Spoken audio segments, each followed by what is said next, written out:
Current affair کے طور پر ایک ایشو تھا، ایک کلیریفیکیشن کہہ لیں، ایک رجوع کہہ لیں، وہ میں شروع میں ڈسکس کر لوں۔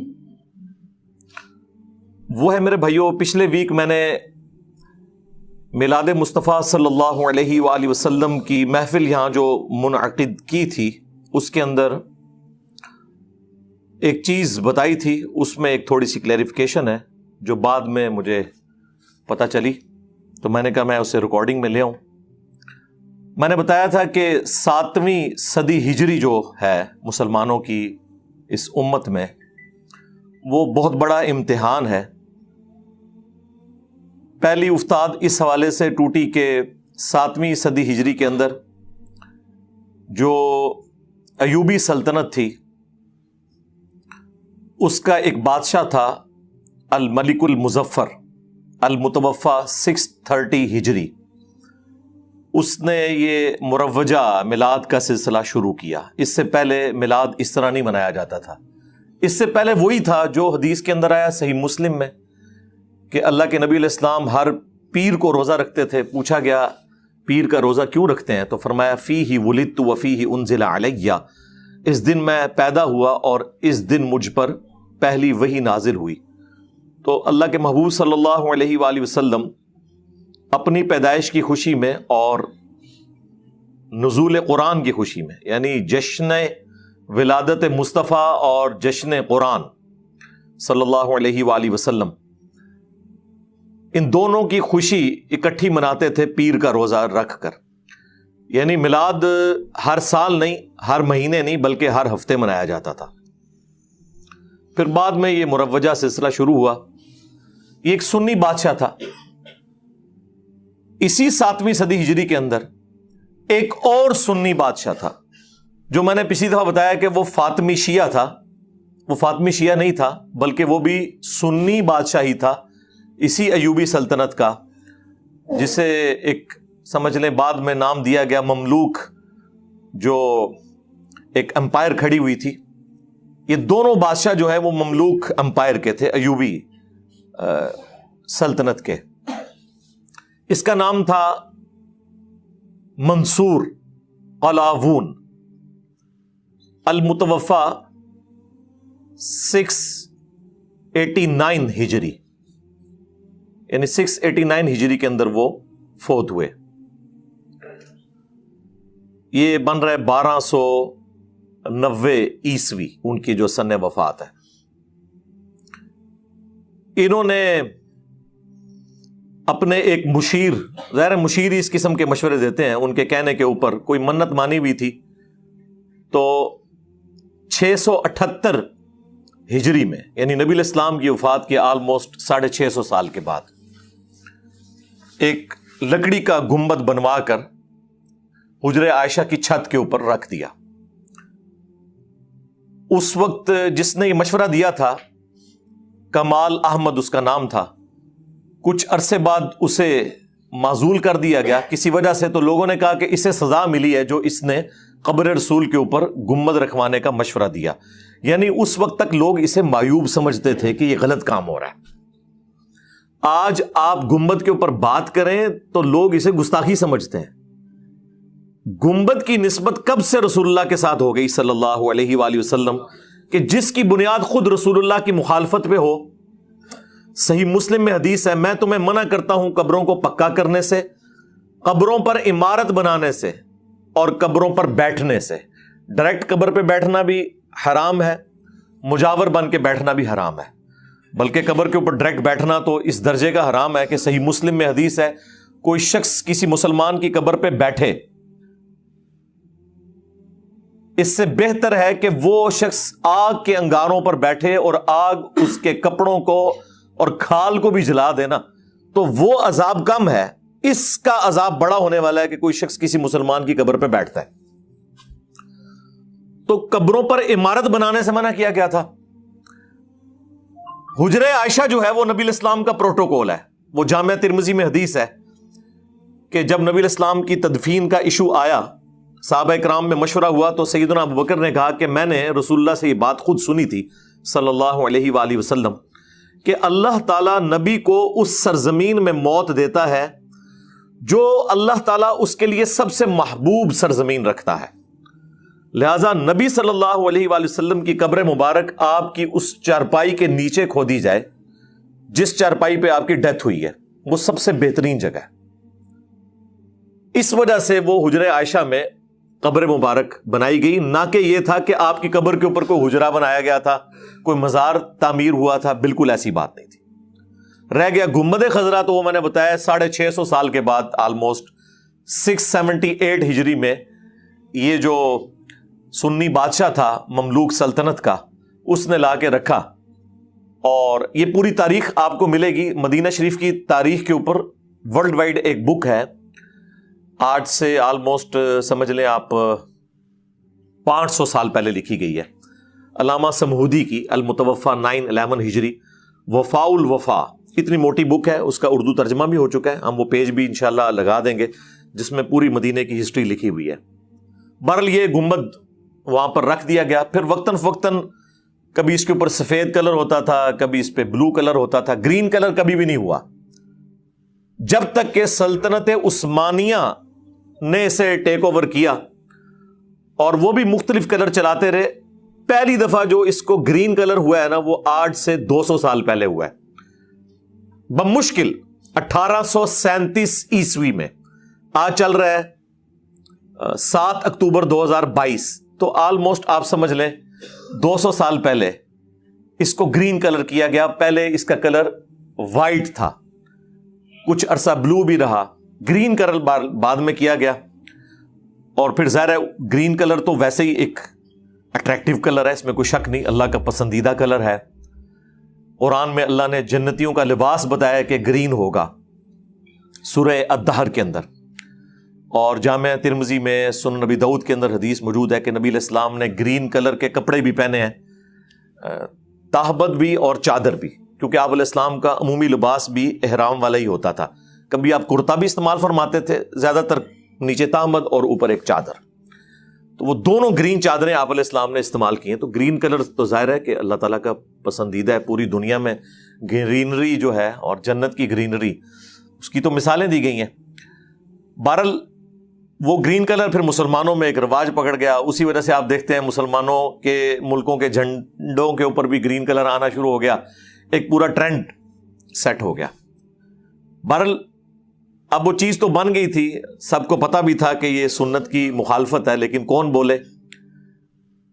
1926 کے اندر جب سعودی حکومت آئی ہے، ٹھیک ہے وہ ایک عرب امپیریلزم تھی، ہم اسے کوئی جہادی موومنٹ یا کوئی اسلامک موومنٹ نہیں کہتے سلفی تحریک کو، لیکن بہرحال اس کے کچھ پازیٹیو چیزیں بھی سامنے آئیں کہ عرب کی سرزمین سے بدعات کا خاتمہ ہوا، شرکی ایکٹیویٹیز کا خاتمہ ہوا، اور اس میں انہوں نے بڑی جرت کی. اور یہ جو بقیع غرقد قبرستان میں ایٹ لیسٹ آپ سمجھ لیں 10 تو بڑے بڑے مزار بنے ہوئے تھے، اور ان کی ریئل ٹائم جو بلیک اینڈ وائٹ پکچر ہے وہ آج بھی موجود ہے. وہ انشاءاللہ ہم اپنی ویڈیو میں ایڈ کر دیں گے. اس پکچر کے نیچے باقاعدہ لکھا ہوا ہے کہ یہ جو پہلا قبہ ہے یہ کس کا ہے، دوسرا کس کا ہے، تیسرا کس کا ہے. اور آلموسٹ 10-11 بڑے بڑے قبے بنے ہوئے ہیں. اس میں جو سب سے بڑا والا قبہ ہے اس میں سیدنا عباس بن عبد المطلب جو نبی علیہ السلام کے چچا تھے ان کی قبر ہے، اور ان کے ساتھ سیدہ فاطمہ سلام اللہ علیہا کی قبر ہے، اور سیدہ فاطمہ کے قدموں میں 4 اور قبریں ہیں، امام حسن ابن علی کی، سیدنا حسین کے جو بڑے بھائی تھے علیہم السلام اجمعین، ان کے ساتھ امام زین العابدین جو امام حسین کے بیٹے تھے جو کربلا میں ایک اکیلے بچے تھے، اور ان کے ساتھ امام محمد باقر جو ان کے بیٹے، اور ان کے ساتھ امام جعفر جو امام باقر کے بیٹے تھے. یہ 4 قبریں جو ہیں وہ سیدنا عباس ابن عبد المطلب کے ساتھ سیدہ فاطمہ کی قبر مبارک اور ان کے قدموں میں. تو وہ ساری مزار اترنے کے بعد جو اب وہ شکل وہاں پہ نظر آ رہی ہے وہ بھی انشاءاللہ دکھا دیں گے. اسی طریقے سے نبی علیہ السلام کی جو ازواج مطہرات ہیں ان کی اکٹھے قبریں تھیں، ان کے اوپر ایک قبہ تھا، سیدہ حلیمہ سعدیہ کی قبر مبارک کے اوپر، اور امام مالک اور امام نافع کی قبر کے اوپر، سیدنا عثمان غنی رضی اللہ تعالیٰ عنہ کی قبر کے اوپر، سیدنا ابراہیم بن محمد جو نبی الاسلام کے بیٹے تھے ان کی قبر مبارک کے اوپر، یوں کافی سارے قبے تھے، وہ انشاءاللہ ہم لگا دیں گے، آپ کو آئیڈیا ہو جائے گا۔ بہرحال انہوں نے وہ سارے قبے توڑے، یہ کہتے ہیں مزارات شہید کیے ہیں، اور ہمارے جو شیعہ بھائی ہیں وہ 8 شوال کو ہر سال یہ دن مناتے ہیں۔ بھی شہید وہ چیز ہوتی ہے جو نبی الاسلام کے حکم کے مطابق بنائی جائے، جو چیز رسول اللہ کی نافرمانی پر بنی ہو اسے آپ شہید کیسے کہہ سکتے ہیں؟ اگر یہ اتنا ہی کوئی ثواب کا کام تھا تو خلفائے راشدین کر لیتے، مولا علی علیہ السلام کر لیتے۔ اب آپ یہ بھی نہیں کہہ سکتے کہ اس زمانے میں ٹیکنالوجی نہیں تھی۔ نبی الاسلام کی پیدائش سے بھی آلموسٹ 30-35 سال پہلے 537 عیسوی میں AD میں نبی الاسلام کی پیدائش ہوئی ہے 571 میں، اور میں بات کر رہا ہوں 537 میں آیا صوفیہ، یہ جو استنبول میں ہے، اتنا بڑا وہ ڈوم ہے اس کا جو پچھلے دنوں طیب اردگان نے کھول دیا دوبارہ سے۔ اس کا ڈوم جو ہے، اس کا جو قبہ ہے جو اوپر بنا ہوا، وہ تو گنبد خضرا سے بھی بہت بڑا ہے، کئی گنبد خضرا اس میں سے نکلے، اور وہ قبل از مسیح ہے، اس سے پہلے بھی بڑے بڑے اس طرح کی بلڈنگز بنتی تھیں۔ سیدنا عمر کے مبارک دور میں جب مسلمانوں کو آج کے اربوں ڈالر جزیہ مل رہا تھا رومن امپائر سے، اتنے ریسورسز تھے، تو سیدنا عمر ایک سونے کا گنبد بنا کے رسول اللہ کی قبر مبارک پہ رکھ سکتے تھے، نہیں رکھا، سیدنا علی نے نہیں رکھا۔ ہاں بعد میں 72 ہجری میں، یعنی نبی الاسلام کی وفات کے آلموسٹ 61 ایئرز کے بعد، عبد الملک بن مروان نے، 2 حصوں میں سلطنت بٹ گئی تھی، شام جو ہے وہ بنو امیہ کے پاس آ گیا تھا، حجاز جو ہے وہ آل زبیر کے پاس تھا، یہاں عبداللہ ابن زبیر تھے خلیفہ، وہاں پہ وہ تھا۔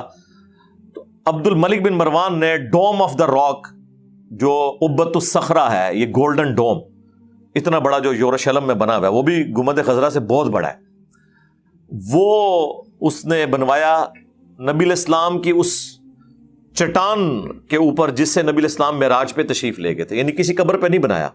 مسجد پہ آپ بنا سکتے ہیں، اور جگہوں پہ بھی، قبروں پہ بنانا منع ہے۔ اور بعد میں عبداللہ ابن زبیر کی شہادت جب ہوئی 74 ہجری میں حجاج ابن یوسف کے ہاتھوں، جو کہ خود گورنر تھا عبد الملک بن مروان کا، تو اس کے بعد تو عبد الملک بن مروان کی اوورال حکومت آ گئی، اس نے بھی نہیں جرت کی کہ میں نے ڈوم آف دا راک بنوایا ہے تو میں یہاں پہ بھی ایک ڈوم نبی الاسلام کی قبر مبارک پہ بنا دوں۔ انہیں پتا تھا یہ کام غلط ہے۔ 650 سال تک کسی کی جرت نہیں ہوئی، نہ بنو امیہ کی، نہ بنو عباس کی، کہ وہ یہ حرکت کرتے ہیں۔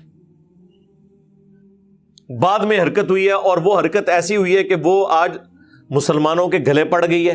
دنیا کے سارے مزار اس بنیاد پہ بنائے جاتے ہیں۔ جب ہم لوگوں کو حدیث سناتے ہیں صحیح مسلم کی کہ نبی الاسلام نے فرمایا میں تمہیں منع کرتا ہوں قبروں کو پکا مت کرنا، قبروں پر عمارت مت بنانا، قبروں پر مت بیٹھنا، تو یہ حدیث ان کے لیے ریجیکٹ کرنا بڑی آسان ہو جاتی ہے گنبد خضرا کی مثال دے کے۔ کہتے ہیں گنبد خضرا بھی تو بنا ہوا ہے، حالانکہ ان سے پوچھے گنبد خضرا کب بنا ہے؟ 650 سال کے بعد۔ تو پہلے 650 سال کے مسلمان، جبکہ ٹیکنالوجی بھی تھی، پیسہ بھی تھا، انہوں نے نہیں بنایا، تو وہ کیا تھے؟ اچھا پھر آخری آرگومنٹ پتہ کیا ہے؟ کیسے ہو سکتا ہے کہ قبر رسول کے اوپر گنبد ہو اور اللہ تعالیٰ یہ برداشت کر لے نافرمانی؟ تو اس کا جواب پھر ہم دیں گے، رکو ذرا، صبر کرو۔ یہ کیسے ہو سکتا ہے کہ مکے اور مدینے کے امام نجدی ہوں پچھلے 100 سال سے؟ آئے ہو نا داڑھ تھلے۔ ہاں ادھر تو امام کعبہ کے پیچھے یہ لوگ نماز نہیں پڑھتے، انہیں نجدی کہتے ہیں، جو بندی بھی بریلوی بھی۔ المحند علی المفند میں انہوں نے لکھا ہے خوارج کی ایک جماعت ہے، محمد بن عبد الوہاب صاحب کی، جو یہ جماعت جنہوں نے سعودی حکومت قائم کی آل سعود کے ساتھ مل کے، آل شیخ نے، اور یہی بات جال حق میں مفتی احمد یار خان نعیمی صاحب نے بھی لکھی ہے، اور دونوں نے نقل کی ہے اپنے بڑے ابے سے، ابن عابدین شامی المتوفا 1252 ہجری، جسے مرے ہوئے ابھی 200 سال بھی نہیں ہوئے، اس نے پکڑ کے خوارج والی ساری باتیں محمد بن عبد الوہاب صاحب پہ لگائیں اور کہا کہ یہ خوارج کی ایک جماعت ہے، اور اسی کو لے کر دیوبند اور بریلوی چل رہے ہیں۔ جب خارجیوں کی حکومت ہے پچھلے 100 سال سے، تو یہ اللہ نے کیسے گوارا کر لیا؟ تو یہ جذباتی باتیں ان سے سنے، کہتے ہیں جی مدینے کی گلیوں سے، کتوں سے، کانٹوں سے پیار ہے، سوائے مسجد نبوی کا امام دے۔ یعنی مسجد نبوی کا امام جو ہے مدینے کے کتے سے بھی کیا گزرا ہے، جو مصلی رسول پہ کھڑا ہے۔ اور نہیں جی مصلی رسول کے اوپر تو یزید بھی کھڑا ہوا، حجاج ابن یوسف بھی کھڑا ہوا۔ تو سرکار پھر اب آپ کو آپ کی بات کا جواب مل گیا، جو آپ کہتے تھے نا کہ یہ کیسا ہو گیا کہ گنبد خضرا قبر رسول کے اوپر آ گیا، اگر مصلی رسول کے اوپر بقول آپ کے گستاحان رسول کھڑے ہوئے ہیں نجدی، تو یہ تو بڑی چھوٹی بات ہے، دنیا بقدر ایفٹ ہے۔ دیکھیں یزید پلید خبیث کے دور کے اندر خانہ کعبہ شریف کے اوپر چڑھائی ہوئی، اس کے بعد حجاج ابن یوسف پلید کذاب کے دور کے اندر خانہ کعبہ کے اوپر چڑھائی ہوئی۔ یہ تو وہ باتیں ہیں جو بخاری مسلم کے اندر موجود ہے، اور خانہ کعبہ شریف جو ہے وہ ڈیمیج ہوا یزید کے دور کے اندر۔ اور بخاری مسلم میں ایک اور حدیث ہے کہ قرب قیامت میں ایک پتلی ٹانگوں والا حبشی کعبے کی اینٹ سے اینٹ بجا دے گا۔ تو کعبے کی حفاظت تو نہیں ہو رہی، ابراہ کے لشکر سے ایک دفعہ حفاظت ہوئی ہے، یا پھر قرب قیامت میں دجال کے اگینسٹ مکہ مدینے کی حفاظت ہے۔ اس دوران تو مختلف اوقات کے اندر مختلف لوگ حکمران رہے ہیں، جو ایک دوسرے کو کافر بھی سمجھتے رہے ہیں۔ اس سے کیا فرق پڑتا ہے؟ اب اس طرح کے دلائل دینا کہ جی وہاں پہ یہ کیسے ہو سکتا ہے کہ وہاں پہ گنبد تعمیر ہو جائے، یہ بالکل جذباتی باتیں ہیں، عقل کے ناخن لیں۔ ہم یہ باتیں صرف اس لیے کرتے ہیں تاکہ آپ کو پتہ چلے کہ آپ نے رسول اللہ کی بات ماننی ہے صلی اللہ علیہ وآلہ وسلم، یا وہ لوگ جنہوں نے رسول اللہ سے بغاوت کر کے یہ گنبد رکھا ہے ان کے ساتھ آپ نے عقیدت رکھنی ہے۔ یعنی ہمارا اس وقت گنبد کے ساتھ ٹکراؤ نہیں ہے، یہ گنبد کا ٹکراؤ رسول اللہ کی ذات کے ساتھ ہے۔ پھر آخری اربع ان کے پاس پتہ کیا ہے؟ وہ جی دیکھیں یہ جو مسلم کی حدیث ہے نا قبروں پر عمارتیں مت بناؤ، تو وہ علا کے الفاظ ہیں وہاں پر، تو علا جو ہوتا ہے وہ آن کے لیے ہوتا ہے، اور قبر جو ہے وہ اس کے اوپر جو گنبد ہے وہ علا نہیں ہوتا بلکہ اپون ہوتا ہے۔ اس کے لیے فوق کا لفظ عربی میں استعمال ہوتا ہے۔ ہاں ایگزیکٹ اگر قبر رسول کے اوپر کوئی بلڈنگ کھڑی کرتا، جس طرح کے سارے مزاروں پہ ہوئی ہے، اتنی اونچی اونچی قبریں بنائی ہوئی ہیں، ہاں تو غلط ہوتا۔ یہ اوپر ڈوم جو ہے نا، یہ یار یہی بات صحابہ تابعین تبع تابعین خلفاء راشدین کو نہیں پتا تھی، تو انہوں نے کیوں نہیں ڈوم رکھا، جبکہ اسی زمانے کے اندر اور ڈوم رکھے جا رہے ہیں۔ کس طرح الفاظ کے ساتھ یہ کھلواڑ کرنا شروع کرتے ہیں۔ ہمارے استاد غلام سو سعیدی صاحب فوت ہو گئے، اللہ تعالیٰ ان کی مغفرت کرے، مفتی منیب الرحمان صاحب کے مدرسے میں شیخ الحدیث تھے۔ 22 مارچ 2007 کو میری ان سے ملاقات ہوئی۔ میں اپنے آفس کے کام کے سلسلے میں بلوچستان گیا ہوا تھا، تو واپسی پہ ہم کراچی رکے۔ ہمارا آفس کا ہاسٹل جو ہے وہ ڈیفینس کراچی میں تھا، تو میں نے کہا چلیں غلام سو سعیدی صاحب سے ملاقات کر لیں، ان کو اتنے عرصے سے ہم پڑھ رہے تھے، شرح صحیح مسلم پڑھی، ان کی تبیان القرآن، قرآن کی تفسیر پڑھی، تو گپ شپ ہوئی۔ اینڈ پہ انہوں نے مجھے اپنا نمبر بھی دیا۔ تو جب میں واپس اسلام آباد آیا تو یہ قبروں پہ عمارت کا مسئلہ میں نے وہاں پہ دیکھا، تو وہ انہوں نے بھی اس قسم کی بحثیں کی ہوئی نا، تو میں نے انہیں فون کیا۔ میں نے کہا حضرت یہ مسلم شریف کی آپ نے شرح لکھی ہے، اس میں تو قبروں پہ عمارت بنانا منع ہے۔ انہوں نے کہا جی قبروں پہ عمارت اعلیٰ قبر ہو نا پھر تو منع ہے، فوق القبر ہو، اپون ہو تو پھر جائز ہے۔ یعنی کہ یہ اب جس طرح یہ بال پوائنٹ جو ہے یہ آن ہے اور یہ اپون ہے، تو وہ کہتے ہیں قبر کے ایگزیکٹ اوپر بلڈنگ ہونا وہ غلط ہے، جو اوپر سائڈوں سے اٹھائی جاتی ہے نا وہ اندازہ کریں۔ میں نے کہا ٹھیک ہے کوئی مسئلہ نہیں ہے۔ میں نے کہا آپ یہ کہنا چاہ رہے ہیں کہ ایک قبر بنی ہوئی ہے، اس قبر کو کوئی شخص اونچا کرتے کرتے اوپر تک لے آئے، اور صحیح بخاری میں موجود ہے کہ نبی علیہ السلام کی قبر مبارک ایک بالشت اونٹ کی کوہان جتنی اونچی ہے۔ اتنی آپ قبر اونچی رکھ سکتے ہیں، اس سے زیادہ نہیں. یعنی آپ سمجھ لیں 10 انچ کہہ لیں، زیادہ 9-10 انچ. تو خود احمد بریلوی صاحب کی قبر بھی اتنی ہے، اندازہ کریں. جن کے اوپر پورا بریلوی فرقہ کھڑا ہوا ہے نا، انہوں نے اپنی قبر اونچی نہیں بنوانے دی، ان کی قبر بھی اتنی ہی ہے. تو میں نے کہا کہ یعنی آپ کہہ رہے ہیں کہ قبر کے اوپر آپ بلڈنگ بنائیں اور اسے کھینچتے ہوئے اوپر لاتے جائیں 3 یا 4 فٹ اونچی کرتے. کہتے ہیں ہاں یہ والی منع ہے. میں نے کہا جس طرح داتا دربار میں ہے کہ قبر جو ہے بیسمنٹ میں ہے اور اس سے گھسیٹ کے اوپر تک لائے ہوئے ہیں، فرسٹ فلور کے اوپر نال ٹھوس. کہتے ہیں نہیں آپ کو بتا دیا. میں نے کہا یہ بتائیں نا، یہی والی آپ کہہ رہے تھے نا، تو آپ کے تو سارے مزار اسی طرح بنے ہوئے ہیں. کوئی آپ مجھے مزار بتائیں جو ایک بالشت ہو. ساروں کے اوپر انہوں نے ایگزیکٹ قبر کے اوپر ہی بلڈنگ کھڑی کی ہوتی ہے. تو جو یہ بلڈنگ خود بھی غلط سمجھتے ہیں نا، وہ بھی انہوں نے کھڑی کی ہوئی ہے. آپ ملتان کسی مزار کے اوپر چلے جائیں، وہاں پہ بھی مزاروں پہ آپ دیکھیں ان کے اوپر ہی بلڈنگز کھڑی کی ہوئی ہیں. تو یہ صرف تماشا انہوں نے کیا ہوا ہے، انہیں بھی پتا ہے کہ یہ غلط کام ہوا ہوا ہے. اور طارق جمیل صاحب کی ایک ویڈیو چڑھی ہوئی ہے اور وہ اس میں کہتے ہیں کہ جی یہ جو گنبد خضرا ہے یہ علماء دیوبند نے بچا لیا. بڑا چنگا کام کیتا انہوں نے بچا کے، بڑا ہی چنگا کام کیتا ہے. اچھا خود اس میں مان رہے ہیں کہ قبروں پہ عمارت بنانا غلط ہے، اور وہ منسوب کر رہے ہیں جی ہمارے ایک بابا جی تھے شبیر احمد عثمانی صاحب، جنہوں نے محمد علی جناح کا جنازہ بھی پڑھایا تھا. تو انہوں نے وہاں پہ عربیوں کو لاجواب کر دیا. اور یار تو انو کہا نہیں کوئی پاندہ اللہ دے بندے ہو، عربیوں کو لاجواب کر دیا. اس کو واٹس ایپ کال آئی تھی، ایک دن کے اندر یہ سارے مزار گر گئے تھے. ظاہر پورا ایک موب آیا تھا. جب ایک پورا لشکر کسی شہر میں داخل ہوتا ہے، گنبد خضرا خود انہوں نے چھوڑا تھا. ہمیں تو یہ بھی بتایا گیا جی گنبد خضرا کے اوپر سے کوئی جانور پرندہ گزرتا نہیں ہے. ہم نے اپنی گناہگار آنکھوں سے ایک دفعہ نہیں درجنوں دفعہ گنبد خضرا کی جو ٹپ ہے نا ایگزیکٹ اس کے اوپر پرندے بیٹھے ہوئے دیکھیں. آپ گزرنے کی بات کر رہے ہیں، ایگزیکٹ جو اوپر ہلکی سی نوک بنتی ہے نا اس کے اوپر بھی پرندے بیٹھے ہوئے ہوتے ہیں. کعبے کے بارے میں بھی کہتے ہیں جی پچھوں جناب غولاں دے غول آندے نے انج کر کے لنگ جاندے نے. سر غلاف کعبہ کے اوپر کبوتروں کی بیٹھیں ہوتی ہیں، سایہ نہیں ہوتا. ان سے ذرا پوچھیں خانہ کعبے کا سایہ تو نظر آ جاتا تھا نا، اس لیے ادھر کہانی نہیں کرائی. گنبد خضرا کا سایہ زمین تک پہنچتے نہیں کیونکہ وہ اوپر والی بلڈنگ میں ہے. سرکار اوپر چڑھ کے جائیں تو آپ کو سایہ نظر آ جائے گا. وہ تو ہر وہ چیز جو دوسری بلڈنگ پہ ہے اس کا سایہ نیچے تو نہیں آئے گا نا. اچھا پھکی ان کو یہ دیں کہ جو ساتھ مینار کھڑا ہوا ہے اس کا تو سایہ ہے، کیونکہ وہ اتنا اونچا ہے کہ سایہ زمین تک پہنچ جاتا ہے. ٹھیک ہے، وہ متریا جڑا مینار ہے نال تے گنبد سکا ہے، وہ گل کرنے لی کرو. تو علماء عرب کا موقف یہ تھا کہ پہلی تو گستاخی ان لوگوں نے کی ہے جنہوں نے قبر رسول کے ساتھ یہ سب کچھ کیا.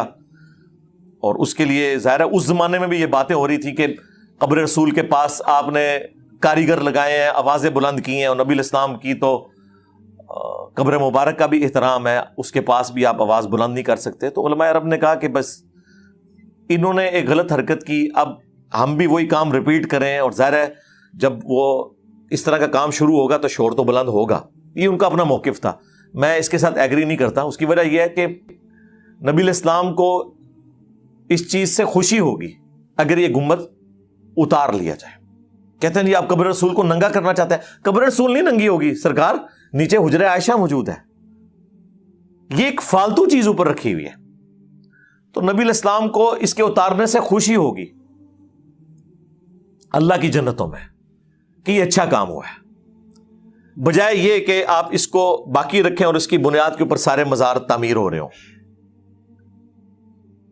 اب سعودی حکومت نے پھر کہا کہ نبی الاسلام کی اس حوالے سے ایک گستاخی سے بھی بچ جائیں، آواز بلند نہ ہو. وہ بڑے سینسٹیو ہیں، آپ کو پتا ہے. یہاں تو آپ لوگوں کو بتایا جاتا ہے بڑے گستاخ رسول نے اشاروں سے گفتگو کرتے ہیں جالی کے سامنے. وہ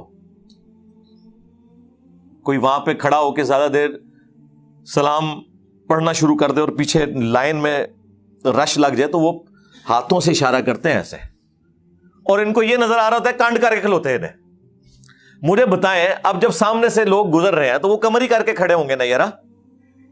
اور نبی الاسلام کی کہاں سے گستاخی ہوگی؟ اس کے پیچھے جالیاں ہیں، جالیوں کے پیچھے پردے ہیں، دیوار ہے، اور پھر اندر ایک بلڈنگ ہے اور اس کے اندر مبارک قبریں ہیں جو کہ سیل ہیں پچھلے آلموسٹ سمجھ لے 1200 سال سے، 1200 سال بھی نہیں، آپ کے 1300 سال سے، عمر بن عبدالعزیز کے دور سے.